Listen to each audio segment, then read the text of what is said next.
économique des clubs. Mais je vais juste retourner à ce que j'avais dit rapidement au séminaire de Sali. Donc le président Djibril Ouad a rappelé que le 8 mai 2021 et en octobre 2021, nous avons fait deux panels, un avec la NPS et un avec la LSFP. À l'époque, on parlait que le modèle de gestion du football sénégalais est toujours figé dans le bénévolat et dans le mécénat. On parlait de manque d'infrastructures, ce qui est en train d'être corrigé.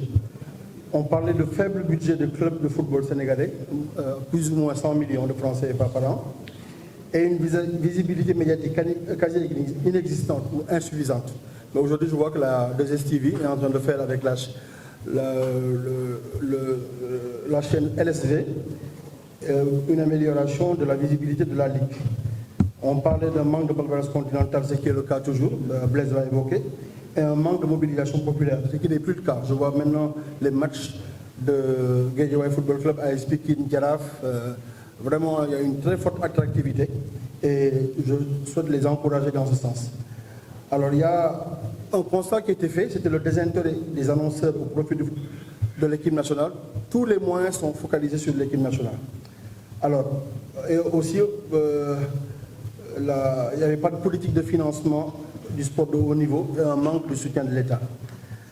On parlait d'une saison sportive très compétitive, d'un calendrier général de compétition bien maîtrisé et exécuté, et ça, je tiens à féliciter le président Djibril Ouad parce que c'était un constat, mais ça a été corrigé et on voit que maintenant le calendrier est bien maîtrisé et on s'est suscité un intérêt. Bien avant le match, il y a le buzz, donc les réunions de la commission technique sont filmées sur les sites internet des différents clubs, donc il y a une attractivité beaucoup plus importante. La programmation des compétitions est respectée, mais il y a aujourd'hui certains fléaux qui sont en train de décrédibiliser le football. C'est ces pratiques occultes, les fraudes sur l'âge des joueurs, les violences dans les stades et les contestations de l'arbitrage. Ça, c'est un problème récurrent qu'il faudra donc améliorer. Il y avait un manque de partenariat TV, donc c'est aujourd'hui corrigé, merci à la 2STV. Au niveau des statistiques et résultats des compétitions, ils sont publiés à temps. Les performances commerciales du partenariat, donc je pense qu'au niveau de la Ligue, ils ont renforcé en ayant Orange qui est revenu. Il y a le port autonome de Dakar et la LONASE qui a beaucoup aidé le football local. Et on tient à les en remercier et au président Lat-Diop qui vient de quitter la direction générale. Mais qu'est-ce qui peut attirer les sponsors? Moi, je pense que le problème fondamental, et ça je l'ai dit dès le départ, c'est qu'il faut mutualiser les droits commerciaux entre la fédération. Quand Blaise a constaté que tout est focalisé sur les équipes nationales. L'État soutient l'équipe nationale, les sponsors veulent l'équipe nationale. La Ligue sénégalaise de football professionnel est un démembrement de la fédération. Le président de la Ligue est premier vice-président de la fédération. Je ne vois pas pourquoi ils ne peuvent pas travailler ensemble et vendre ensemble. Il n'y a pas de secret. Donc, et le premier investisseur dans le football local, ça doit être la fédération. Moi, je ne comprends pas que la fédération ait des milliards dans ses comptes dormants, alors que le football local ne marche pas. Alors, vous ne pouvez pas dire à un sponsor d'investir dans le football, alors que vous gardez votre argent juste pour les équipes nationales. Tout à l'heure, je tiendrai en critique Blaise. Tu as parlé de tous les paramètres sans parler de la motivation financière. Ça va dire mais il met le maillot, il mouille le maillot, il met son pied. Sinon, il dit, bon, je vais jouer, mais après, je vais être visible pour aller avoir un contrat pour partir. Donc, soit l'État motive financièrement les clubs par des mesures d'incitation fiscale, soit la fédération met de l'argent. La fédération, je ne pense pas, dépense plus de 600 millions de francs CFA sur le football local, ce qui n'est pas normal. Il faut impérativement que la fédération investisse dans le football local.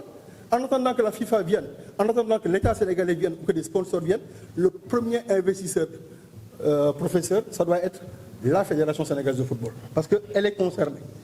Maintenant, au niveau des équipes nationales, beaucoup de joueurs viennent de clubs. Moi, je pense que ce serait bien que ces joueurs qui viennent de certains clubs en soient les ambassadeurs et aident le club, quand ils sont en vacances, à faire des présentations avec des sponsors.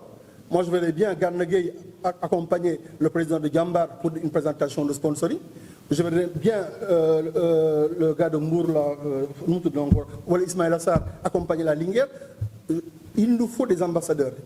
Comme on a raté le coach d'utiliser les anciens internationaux, parce que la Fédération sénégalaise aussi a pêché là-dessus, il faut forcément utiliser ceux qui ont une référence, ceux qui sont dans le subconscient populaire pour pouvoir vendre.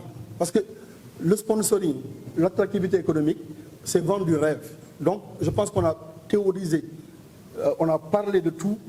Moi, je pense qu'aujourd'hui, avec la diaspora qui adhère beaucoup, les supporters sénégalais qui adhèrent beaucoup, le rôle que le football joue dans la cohésion nationale et dans ce sentiment de fierté nationale au niveau des équipes nationales, le football a raté son coach entre mars 2022 et décembre 2022 à vendre tout ce qu'il pouvait vendre parce que c'était la période où tout pouvait être vendu.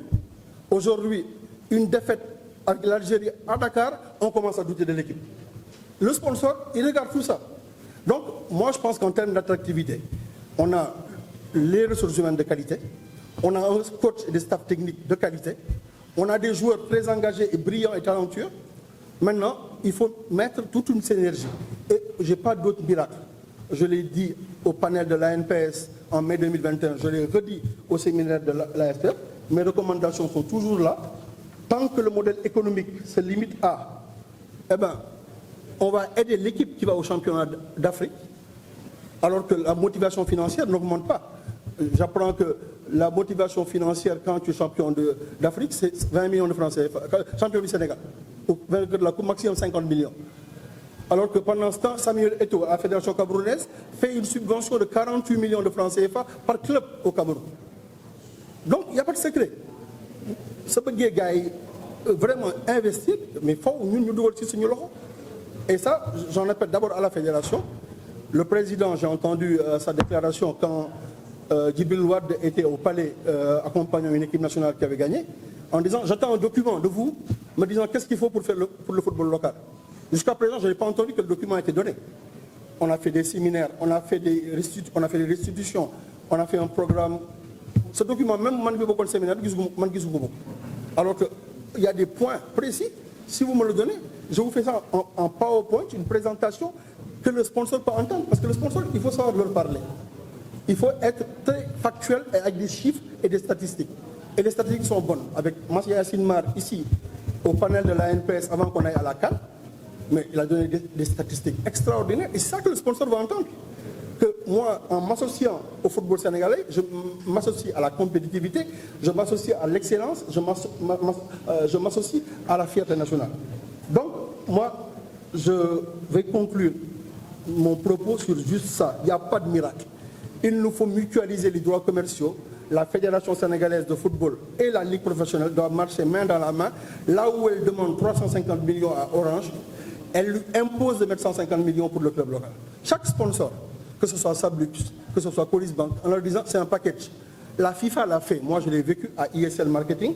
Quand on vendait la FIFA au temps de Avalanche, de 1982 à 1992, 14 aux États-Unis, ISL imposait que chaque sponsor qui achète un package de la FIFA achète en même temps le package de la Coupe d'Afrique des Nations, la Coupe d'Europe des Nations. À l'époque, l'UEFA n'avait pas encore la Ligue des Champions. C'était obligatoire. On appelait ça un package intersoccer. Et c'est ça que le football local, 1 443 945 376. Eh bien, félicitations, c'est ça que je veux entendre. Mais motiver encore les clubs pour que la performance soit et qu'on puisse stabiliser.